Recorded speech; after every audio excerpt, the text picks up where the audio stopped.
E aí, beleza? No ano de 2075, uma nave espacial em uma missão importante sofreu um acidente na Lua e a situação é crítica. Os níveis de oxigênio estão diminuindo, os motores falharam, um membro da tripulação está ferido e estão muito distante da estação de pesquisa. Quando a doutora Song desperta, ela cai do seu assento e percebe água na nave, o que significa que há um vazamento. Ela quer consertá-lo, mas ao olhar para fora, descobre que a nave espacial está na beira de um abismo imenso. Mas essa missão começou algumas semanas atrás. A Terra enfrenta uma grave escassez de água. Os níveis do mar estão baixando e nunca chove, e as taxas de mortalidade infantil dispararam à medida que as pessoas consomem desesperadamente água contaminada. A escassez de alimentos piora porque as fazendas verticais não são suficientes, e ter animais de estimação se tornou ilegal, e o governo estabeleceu uma regulação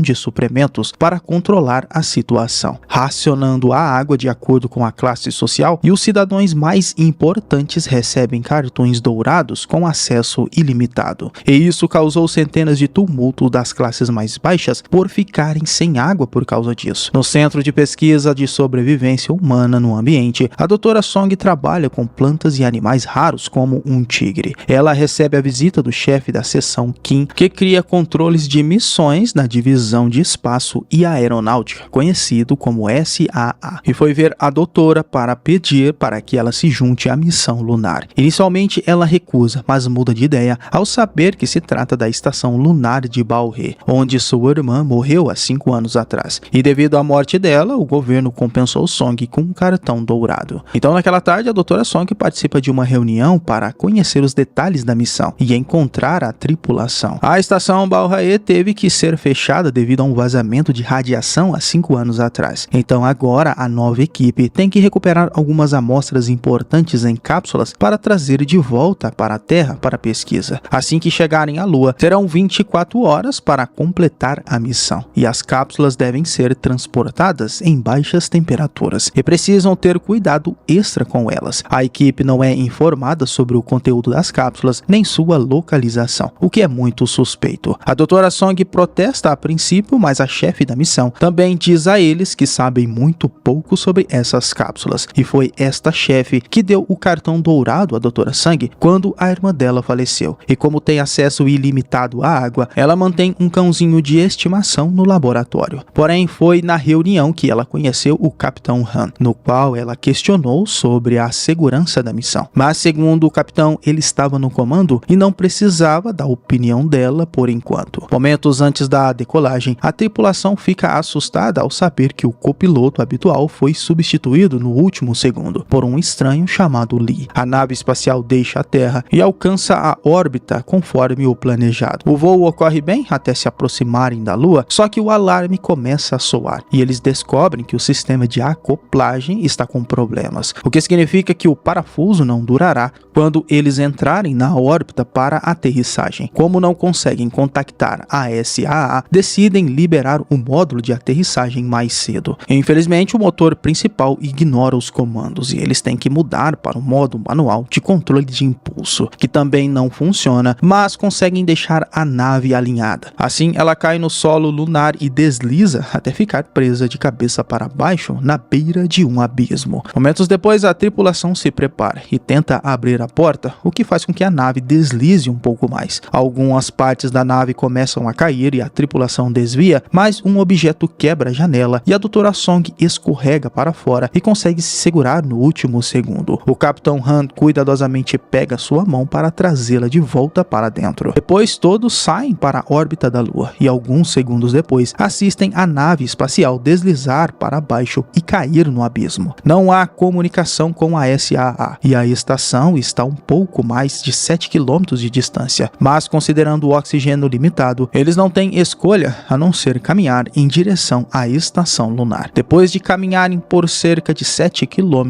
na Lua, eles avistam a estação, mas o Sr. Wong começa a passar mal devido aos seus pulmões perfurados. Seu traje está sem água, mas quando os outros tentam lhe dar uma cápsula de água, o Sr. Ang os impede e vomita sangue, mostrando que não quer água alguma ao Capitão Han, e depois acaba morrendo. A tripulação decide que buscará seu corpo mais tarde, novamente quando forem resgatados e continuam se movendo após deixar um frasco de água na mão do homem. Ao chegarem à estação, seus níveis de oxigênio estão abaixo de 1%. Então, eles se apressam para entrar à beira do colapso e fecham a escotilha de ar a tempo de não desmaiarem sem oxigênio. Depois de um flashback, revela que a Dra. Song, em seu antigo laboratório, tentava decifrar uma mensagem deixada por sua irmã. E depois de uma antiga conversa, ela lembra e adivinha que a senha é Mar da Tranquilidade. E depois de decodificada, a mensagem diz: encontre Luna. Mais tarde, ela pergunta para o Sr. Wang sobre isso e ele explica que Luna é o armazenamento de dados da estação Baohe. No presente, a tripulação recarrega seus suplementos de oxigênio antes de sair para explorar a estação. Como está escuro, seu primeiro objetivo é encontrar o suprimento de energia. Ao caminharem pelo corredor, ficam assustados ao encontrar um corpo caído no chão. Houve muitas tentativas de invasão na estação desde que foi fechada e o traje e a arma indicam que o homem é um mercenário, provavelmente trabalhando para a máfia de recursos, e uma varredura rápida indica que ele se afogou. O que não faz sentido porque não há tanta água assim na Lua e conforme continuam a vagar, a tripulação tem outra surpresa. Os níveis de radiação estão normais. E isso deixa a Dra. Song cada vez mais surpresa com as mentiras do governo e quer fazer uma autópsia no mercenário para verificar o potencial perigo que possam encontrar. Mas o Capitão Han ordena que continuem na missão. A equipe avança ao centro principal e liga a energia. O sistema de comunicação ainda está inoperante, mas os níveis de radiação estão ok e há bastante oxigênio, então eles tiram seus capacetes e ativam o sistema de filtragem do ar restante na base. Depois examinam um mapa da base e descobrem algumas áreas vermelhas que requerem autorização do nível superior e foram fechadas devido à contaminação por radiação. Há 3 áreas de armazenamento e 8 portões. Então Han decide dividir o grupo em 3 equipes e a Dra. Song pergunta a So-chan sobre os chips de identificação e talvez possam saber quem é aquele homem acessando o sistema. Mas So-chan responde que o acidente destruiu todos eles e não irá funcionar também. A equipe de Han alcança o armazenamento 1, mas a porta não abre. Eles têm que forçá-la manualmente e só conseguem abrir alguns centímetros e um braço cai por ela. E quando abrem completamente, encontram todos os corpos da tripulação anterior. Estão no mesmo estado que o mercenário e também não morreram de radiação. Há marcas de mão com sangue nas paredes, indicando que a tripulação tentou escapar, mas parece que a área foi fechada em uma emergência. Todos parecem ter sido afogados também, e a Dra. Song expressa sua preocupação, pois acredita que a situação mudou agora. Mas o Capitão Han a repreende, dizendo para focar na missão e não na curiosidade. Isso significa que a tripulação morreu após o fechamento e não antes, como o governo disse. E depois a equipe de Han entra no armazenamento 1 e percebe que alguém já havia estado lá. Porém, há algumas cápsulas no chão, mas todas estão vazias. A equipe da Dra. Song segue para o armazenamento 3, mas para quando encontra uma biosinalização estranha no scanner. Eles acreditam que é alguém e que está se movendo rápido, mas não pode ser um membro da tripulação. Então o chefe Gong decide investigar e diz aos seus colegas de equipe para esperar. Como a situação está ficando muito estranha, Lee diz a Dra. Song que ela estava certa em estar desconfiada e se oferece para cobri-la enquanto ela vai à enfermaria para procurar registros. Assim que ela sai, Lee entra no armazenamento 3 e descobre que a energia não está funcionando ali também e as cápsulas estão vazias. Ele acidentalmente deixa sua lanterna cair e quando estica a mão sobre o móvel para recuperá-la, algo leva a lanterna embora. Após um surto inicial, Lee tenta novamente e só encontra uma cápsula cheia de água. Enquanto isso, a equipe de So-chan vai até o armazenamento 2. Encontra alguns desenhos assustadores no teto e esta porta do armazenamento também não abre. Então eles têm que hackear a fechadura. Assim que entram, descobre que alguém já vasculhou o local e as cápsulas restantes estão vazias. Há vários corpos no chão, mas também não foram mortos por radiação, pois os níveis estão bons. Ao olhar mais perto, So-chan percebe que um dos corpos está segurando uma cápsula. Quando ele puxa da mão dele, acidentalmente pressiona o peito do corpo, fazendo com que ele exale um esporo estranho que entra nos olhos de So-chan. A cápsula que ele pegou também está vazia, então a equipe começa a voltar. Porém, a caminho da saída, So-chan se sente estranho e gotas de água podem ser vistas se movendo sob sua pele. Enquanto enquanto ele começa a ter alucinações com uma estrela do mar na parede. Outro flashback revela que antes da missão, a Dra. Song já estava pesquisando a estação Balhae e notou um sinal estranho. Mais tarde, Kim a surpreendeu, dizendo que o sinal não estava na porta, e sim no chão. No presente, a Dra. Song recebe uma mensagem de Kong dizendo que perdeu o sinal estranho e que está voltando. Então, ela não tem escolha a não ser retornar sem encontrar o símbolo. Quando ela chega ao armazenamento, encontra Lee na porta, mas de repente algo o puxa para dentro. Quando a Dra. Song entra, vê Lee sendo sufocado no teto, depois caindo morto, e a entidade misteriosa deixa Lee e leva a cápsula embora. Quando a Dra. Song tenta dar uma olhada mais de perto, a entidade desaparece. Nesse momento, Kong retorna e vê o que aconteceu, e chama o restante da tripulação. A Dra. Hong inspeciona o corpo e descobre que Lee tem fraturas por todo lado. E isso bate com a história estranha da Dra. Song. Mas o Capitão Han ainda está desconfiado, então ele assiste às imagens da câmera corporal da Dra. Song, confirmando a existência da entidade estranha. Eles movem as estruturas onde ela estava escondida e descobrem um sistema de ventilação muito longo, e ficam na dúvida se devem procurar pela entidade ou não. Enquanto isso, alguns membros da tripulação retornam ao centro principal. So-chan de repente começa a vomitar água por todo lado, incapaz de parar. Seus colegas de equipe chamam os outros e enquanto a Dra. Hong corre de volta, ela diz para eles colocarem os trajes de proteção e pararem a água. Os colegas colocam So-chan de costas, mas a água ainda corre pelos cantos de sua boca. Logo, a Dra. Hong chega e inclina sua cabeça para trás, fazendo com que a água continue saindo. A médica corta a garganta de So-chan para inserir um tubo que faz a água jorrar como uma fonte direto do seu pulmão. Ela então pega uma amostra de seu sangue, mas parece estar muito contaminado. A água continua saindo do tubo sem fim e So-chan para de respirar. Em sua mente, ele estava caindo em um enorme poço de água infinita e como os outros corpos que encontraram anteriormente, So-chan morre afogado. Uma vez que o sistema de filtragem limpa o ar, a equipe pode tirar os trajes anti-contaminação. A Dra. Hong fará uma autópsia no corpo de Lee e a Dra. Song é responsável pelo armazenamento de dados, sem se importar mais com as ordens do Capitão Han. Os outros membros da tripulação querem desistir, porque se tornou muito perigoso. Mas Han anuncia que a missão ainda está de pé e leva alguns homens com ele para procurar a entidade. Enquanto diz ao restante para restabelecer as comunicações, a equipe de Han entra nos dutos e encontra os mesmos desenhos assustadores nas paredes. De repente, seu scanner encontra um sinal se aproximando deles, no entanto parece estar em outra parte da instalação porque passa acima deles. A equipe tenta seguir a mesma direção e encontra uma porta trancada. Naquele momento, eles recebem uma chamada dos homens no centro principal, dizendo que fizeram progresso com as comunicações, então a equipe decide voltar. Enquanto isso, o corpo de So-chan é levado para a enfermaria, onde a Dra. Hong começa a abri-lo para uma autópsia. A Dra. Song verifica os registros médicos, mas todos estão bloqueados. Então ela decide tirar amostras de tecido dos outros corpos com a ajuda de mais um da tripulação. Minutos depois, enquanto a Dra. Song trabalha, eles veem vários corpos em uma das salas. Acha que encontrou o corpo de sua irmã, percebe que é uma mulher diferente com o mesmo sobrenome. Pois a Dra. Song retorna à enfermaria, onde a Dra. Hong confirma que o corpo estava cheio de água por dentro, mas sem sinais de dano externo. A Dra. Song menciona que os outros corpos tinham sintomas semelhantes e ao verificar as amostras, descobrem que toda a tripulação anterior estava em perfeita saúde quando morreu, sem sinais de um vírus ou bactérias, sem mencionar que o sangue de So-chan parece conter uma camada separada de algo irreconhecível que parece água. Já o Capitão Han entende no sistema que precisam consertar a unidade digital. Normalmente o elevador os levaria até lá, mas está fora de ordem, então alguém terá que descer mesmo sendo perigoso. O Capitão Han se voluntaria para ir. Quando para informar os médicos, a Dra. Song compartilha uma teoria. A criatura não a machucou e é familiarizada com a estrutura interna da base. Então ela pensa que pode ser um sobrevivente e não um monstro. Mas mesmo assim, o Capitão Han ainda acha que isso é impossível. Assim, ele junto com a equipe procedem com a missão para sair do lado de fora da estação Balhae. Em um flashback, Han estava a caminho de visitar sua filha em uma ala médica que estava muito doente e sua classificação não permitia que ela tivesse um bom tratamento de água e poderia perder as pernas por esse motivo. De volta à base, a Dra. Song e a Dra. Hong examinaram a água água vomitada e notaram que estava destilada. Parece que a própria água poderia ser o vírus, provavelmente extraterrestre, e poderia ser a solução para a seca na Terra. Mas a água não está visível e também não está no ar, então algo aconteceu há 5 anos atrás que fez com que se espalhasse entre a antiga tripulação. Já no abismo, o Capitão Han começa a descer para alcançar a unidade. De repente, o elevador começa a se mover sozinho e os controles do computador não conseguem pará-lo. Han se segura firme e sai do caminho a tempo, então o elevador continua descendo e desconecta a corda de Han. O elevador se choca contra a estação, fazendo com que a energia se vá, mas retorna alguns segundos depois, então a equipe começa a baixar a corda novamente, mas Han pede para serem rápidos porque o elevador agora está caindo. Assim, movendo-se rápido, Han conecta a corda em um dos eixos e desvia do elevador novamente, mas dessa vez seu corpo bate contra o metal e o seu sistema de oxigênio é danificado. Após sonhar com sua filha doente na Terra, Han decide continuar em vez de voltar e encontra a unidade com sucesso. Ele rapidamente troca um painel para que a equipe possa reiniciar o sistema e com a falta de oxigênio ele desmaia. Minutos depois, a equipe rapidamente o salva e o traz de volta, mas eles têm más notícias, as comunicações ainda não estão funcionando. Porém, o computador está completamente funcional, mas por algum motivo não há sinal. De repente, eles detectam um novo sinal desconhecido vindo do armazenamento 3, então vão até lá para investigar. Está vazio, mas acabam verificando o corpo de Lee, encontrando um comunicador antigo indicando que ele é um agente secreto infiltrado na missão. Então, usando esse comunicador, eles conseguem fazer as ligações funcionarem. Assim, o Capitão Han entra em contato com a diretora Choi da SAA. Após Han atualizá-la sobre tudo, Choi o ordena a concentrar-se em encontrar o tal intruso. Han pede os códigos para acessar as áreas restritas e ele também aponta que Choi não parece surpresa com nada do que ele mencionou. Então ele suspeita que ela saiba mais do que revela. Porém, a diretora diz a ele apenas para completar sua missão para salvar sua filha e toda a humanidade. Enquanto isso, a Doutora Song vagueia pela estação e finalmente encontra a porta com um símbolo no chão, mas ela não consegue abri-la sem o código certo. Ela retorna ao laboratório e decide tentar um novo teste. Ela derrama um pingo de sangue em uma amostra da água e imediatamente começa a se multiplicar em uma velocidade absurda. Eles imediatamente a atingem com extintores e todas as gotas congelam imediatamente, confirmando que a água só pode se multiplicar enquanto seu hospedeiro ainda está vivo. Doutora Song corre para ver o Capitão Han anunciando que a amostra que eles tinham que coletar sempre foi água lunar, acusando Han de saber de tudo. Então, em um flashback, revela que Kim e Choi disseram ao Capitão Han antes da missão. A irmã da Doutora Song, Kwon Ki-un, havia encontrado água na Lua. Então, a estação Balhae foi construída para estudá-la. Han conta aos outros sobre isso e diz que manteve o segredo para protegê-lo dos espiões como Lee. Mas a Doutora Song o interrompe, dizendo que a água lunar é o motivo que matou todos, pois não podiam controlá-la. Mas o governo está escondendo esta informação porque provavelmente quer comercializá-la sem se importar com as consequências. Então, em particular, a Doutora Song diz a Han que sua irmã queria que ela estivesse lá e pede os códigos de acesso, pois só o capitão tem o nível para isso. Eles vão até a porta com o símbolo e após Han remover suas câmeras corporais, ele usa o código para abri-la. A sala pertence ao banco de dados da estação e uma das escotilhas no chão. Eles ficam assustados ao ver algumas folhas. Quando a abrem, descobre um longo túnel coberto de plantas que cresceu na estação. Song e Han imediatamente trazem o restante da tripulação e concordam em investigar. Enquanto E2 fica ao lado da escotilha para guardá-la, os outros descem cuidadosamente e encontram vários depósitos cheios de plantas, notando também que esta área não está no mapa. Eles encontram uma sala de controle com centenas de cápsulas à mostra, incluindo uma quebrada no chão, no qual é dessa cápsula que todas as plantas crescem. A equipe começa a coletar cápsulas para levar de volta e Han nota algo se movendo entre as vítimas. Outros membros da tripulação notam algo no corredor e de repente gritam e correm. A criatura arranca o braço de E1 para roubar a cápsula. Então Gong rapidamente atira nela para fazer largar a amostra e a criatura corre para se esconder nas vinhas e a Doutora Hong se aproxima de E1 e percebe que ele está morto. morto. Os outros se aproximam das vinhas e abrem fogo quando a criatura se move ainda mais rápido, pulando e escalando como um animal. Ela não para de se mover até que uma bala perdida atinge um cano que estoura, fazendo-a cair. A tripulação se aproxima da criatura e se assustam, pois na verdade é uma jovem garota com um estranho maxilar e olhos de réptil. Mas quando ela vê os outros se aproximando, rapidamente foge e sai pelo túnel superior, derrubando E2. Os outros tentam segui-la, mas descobrem que a amostra que ela deixou cair antes quebrou e agora a água está fazendo contato com o sangue de E1 e está se multiplicando em uma velocidade absurda. A tripulação corre para recuperar a maleta de amostras e corre para subir enquanto ouve um alarme soar na sala de controle. Eles pegam E2 e garantem trancar a escotilha e correr para a enfermaria. Depois, a Dra. Hong e a Dra. Son operam E2 porque há sangue em seus pulmões. Ryu tem que doar seu sangue para ajudar e assim ele é deixado sozinho na enfermaria. Ryu revela que também tem um comunicador extra e envia uma mensagem para alguém, dizendo que tem a amostra. A pessoa misteriosa responde com ordens para eliminar todas as testemunhas. Então a tripulação discute o que aconteceu e a Dra. Song teoriza que a menina está tentando impedi-los de levar a água para a Terra. Han liga para Choi para confirmar que eles têm as amostras e informa que a intrusa é uma jovem garota. Mas a diretora Choi diz que eles têm que matá-la de qualquer maneira. Depois que ela desliga, é revelado que ela tem uma foto com a mesma garota. Em seguida, o Capitão Han autoriza a Dra. Hong e a Dra. Son a voltar ao túnel para coletar informações, enquanto ele retorna ao armazenamento 3. Ele entra no duto de ventilação e dessa vez ele abre a porta e encontra o duto quebrado que a garota usava para se mover em um monte de manchas de sangue. Han segue o sangue enquanto dois de seus homens encontram outra abertura de duto. Assim, eles entram e encontram outra área que não estava no mapa. Há mais corpos ali e eles começam a seguir o sangue também e se assustam de repente quando Han cai na frente deles. Parece que a garota tem conhecimento completo da estação e pode se mover por ela sem esforço. No túnel misterioso, Song e Hong acessam um banco de dados e a Dra. Son admite que não tinha ideia de que sua irmã estava na base lunar até ser informada de sua morte. Won Kyung havia ligado para ela uma vez antes do acidente, mas a Dra. Song não atendeu a chamada e agora está arrependida. Quando finalmente violaram a segurança do computador, ficaram chocados ao ver que todos os dados foram apagados. A dupla retorna à enfermaria e encontra Ryu pegando as amostras, fingindo que são ordens do Capitão Han. A Dra. Song fica desconfiada e o impede, e quando Ryu saca sua arma para matá-las, todos se assustam ao ver a garota na porta. Ryu tenta atirar nela, mas a garota desvia de todos os tiros e pula em Ryu para derrubá-lo. Enquanto o resto da tripulação chega e cerca a garota, a Dra. Song cuidadosamente mostra que não quer fazer mal e coloca uma cápsula para a garota pegar. Porém, ela fica olhando fixamente para a Dra. Song e piscando de uma forma diferente. A garota tem uma etiqueta com o nome da irmã da Dra. Song. Quando a garota pega a amostra, Ryu a destrói com um tiro. A garota desaba tendo uma convulsão na sequência e Song nota as protuberâncias em suas bochechas se movendo como guelras. Mas a garota foge quando ela se aproxima. Depois a Dra. Song guarda todas as suas cápsulas e diz à tripulação que a água não pode matar a garota. Alguns membros da tripulação querem eliminá-la, mas a Dra. Song proíbe, porque a garota é a única chance que eles têm de salvar a humanidade. Então Han liga para Kim, que confirma que Choi foi quem ordenou o fechamento da estação e nem todos da